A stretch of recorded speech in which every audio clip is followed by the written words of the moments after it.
Hello, everybody. My name is Dr. Shaun Kornfeld, and I'm the lead clinician here at Plasticity Centers of Colorado.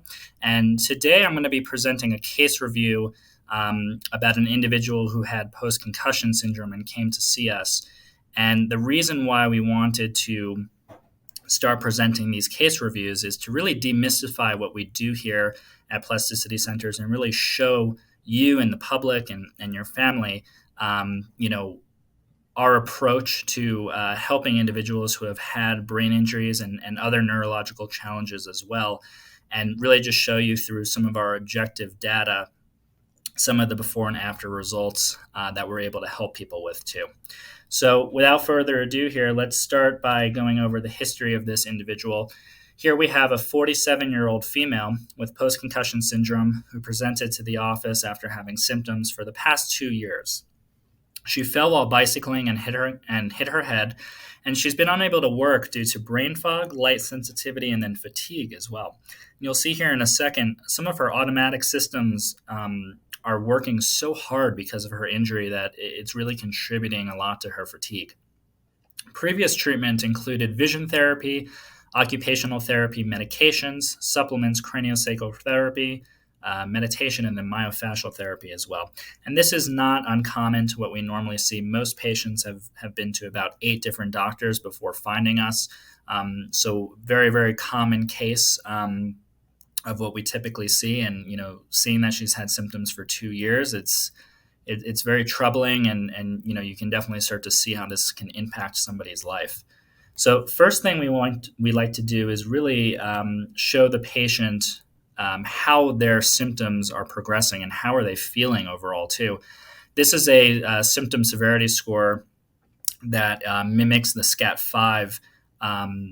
And what we're looking at here is her scores when she first came in on Monday, and then her scores December 17th, 5 days later when she left. You can see here a lot of orange and red symptoms when she came in, indicating moderate and severe symptomatology. Adding all of this up, 82 out of 162. The higher the number here, the worse off you're feeling.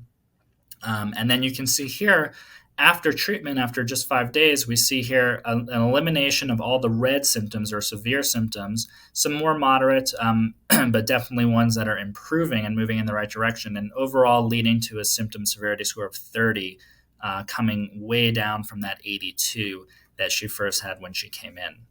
So what are some objective tests that we did to really back this up and show that, the therapy that she was doing while at our center is really something that's effective in helping her? Well, the first thing we do is a cognitive assessment. And here we go through a series of tests. Anywhere from here, you'll see orientation questions. What year is it? What month is it? To anything from concentration and memory types of tasks as well. And then you'll see here, basically, these scores were always good to begin with, but you'll see an improvement with all of these scores too in this area. Trails A, you're connecting the dots 1 to 25. So we were able to get her time taken to complete that task down from 16 seconds to 12 seconds. Trails B, connecting the dots as well, but alternating numbers and letters, which is like a multitasking type of test or set shifting test. 33 seconds to 23 seconds, so 10-second improvement. Processing speed improved by 16. She has to match symbols to digits within 2 minutes. She was able to get 72. Now she's able to get 88. And then her reaction times improved too. 352 milliseconds when she first came in, down to 305 milliseconds. And then with the more complicated one, choice reaction time, 420 down to 396. Visual acuity, this is measuring how many letters you can read with your head still versus your head moving. And already, she was doing really well with that to begin with too. Next up here, we have her balance, and you can see overall about a 2% change, nothing really to be excited about, but the reasons why we thought that this was a really good improvement is because you can see here, she's more stable with her eyes closed than her eyes open. And that is just not necessarily what you typically see. You can see here when she left, about an 8% improvement with intake and discharge. Same thing here, eyes open, eyes closed. Her stability dropped by about 20%. Here it dropped by a lot less, and that's more normative ranges that we should see. And then with the different head positions, you can see a lot of disparity between head right and head left, about 5%, and then about 9% here, or about 11% rather, chin tucked looking up. You can see here now after treatment, everything's within about 5% right where it should be. A lot more consistent, and we're not seeing changes in stability when she moves her head or puts her head in different positions. The other thing we wanted to look at was her sachetometer. This is measuring how quickly, or how accurate rather, are her eye movements. Everything should go up here. All the lines, which are her eye movements, should go and land around 20 because the targets are 20 degrees apart from each other.